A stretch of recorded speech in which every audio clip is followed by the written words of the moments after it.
শুভ সকাল সবাইকে। আসসালামু আলাইকুম। কেমন আছেন সবাই? আশা রাখছি আলহামদুলিল্লাহ অনেক ভালো আছেন।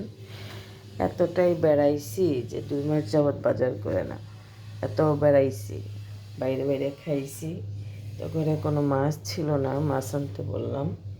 তো এখানে শোল মাছ কেটে নিয়ে আসছে, মুরগিও কেটে নিয়ে আসছে, ট্যাংরা, এটা আমার অনেক পছন্দের মাছ। ট্যাংরা না মনে হয়, ট্যাংরার বড়টাকে কি বলে সেটা।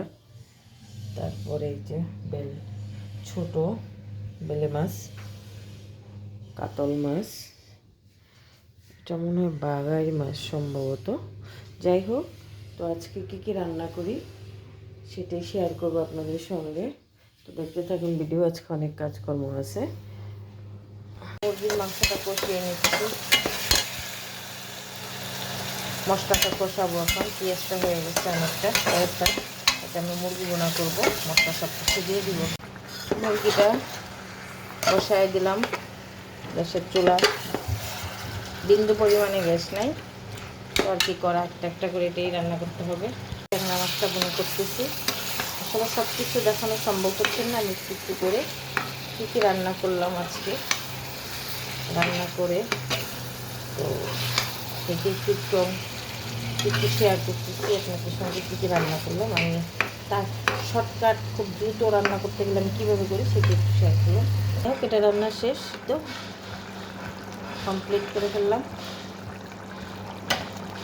এখানে হচ্ছে কাতলা মাছটা, এটা সব ভুনা, কিছু করার নেই, তাড়াহুড়া অন্য কিছু দিয়ে যে রান্না করবো সেই টাইম নেই। কষিয়ে নিচ্ছি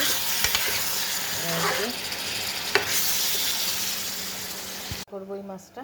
দেখুন, এটা নাকি বাঘাইর মাছ বলে। ও বাবারে, কত বড় বড় পিস! আমি এটা খাইও না, জানিও না। একটু রান্না করবো মজা করে।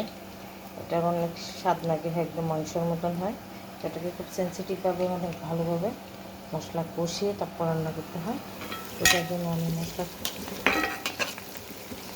দিয়ে পেঁয়াজ দিয়ে দিচ্ছি, কারণ ইলেকট্রিক চুলায় তাপ কম, অন্য কোনো হাঁড়িতে দিতে পারতেছে না। একটা হাঁড়িতে রান্না করতে হইতেছে বারে বারে। দিয়ে দিচ্ছি মাছগুলা। মশলাটা কষানো গেছে। বিসমিল্লাহ।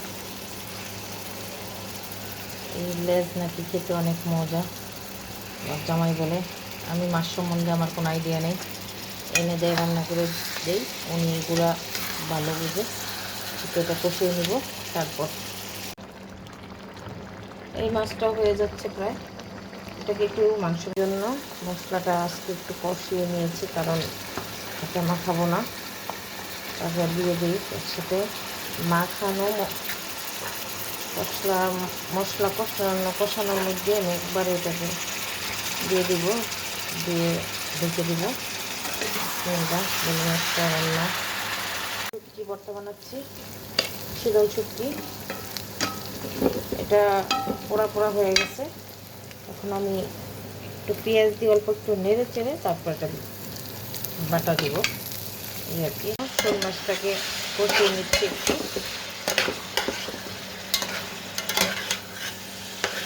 আমি আবার তুলে রাখবো আলাদা, তারপর যখন নাকি লাউটা হয়ে আসবে তখন আবার দিয়ে দিব।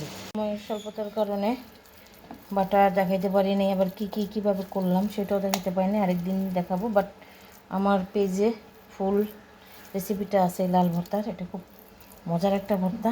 পাটায় যদি এখন ভাতগুলা খাই, সেই দেখি সময় থাকলে খাবো। তো এটা ভর্তা বানানো শেষ। রান্না করলাম এখানে হচ্ছে কাতলা মাছ, শীতল শুটকির ভর্তা। এটা হচ্ছে বাগার মাছ, এটা হচ্ছে গোলসা মাছ, বেলে মাছ, ছোট বেলে মাছ দিয়ে আলু দিয়ে বেগুন দিয়ে চচ্চড়ি, মুরগির মাংস। লাউ এখনও চুলায়, কারণ হচ্ছে গ্যাস মাত্র আসছে। শেষ, তো আজকে আমার রান্নাবান্না শেষ। এখন চলে যাব, অলরেডি 4:30 বেজে গেছে। তো কেমন হলো আজকের ভিডিওটা? লাউ রান্না শেষ, সব কিছু রান্নাবান্না শেষ। তো কেমন হলো আজকে রান্নাবান্না একটু কমেন্ট করে জানাবেন। সব কিছু দেখাইতে পারি নাই, একটু করে অনেক বড় ভিডিও হয়ে যাবে, সেজন্য এটা এখন তুলে ফেলবো। শোল মাছ দিয়ে লাউ খুব মজার, পছন্দের খাবার। তো কেমন লাগলো অবশ্যই একটু কমেন্ট করবেন, লাইক দিবেন, শেয়ার করবেন। ভালো থাকবেন সবাই, আমার জন্য দোয়া করবেন। আল্লাহ হাফেজ, আসসালামু আলাইকুম।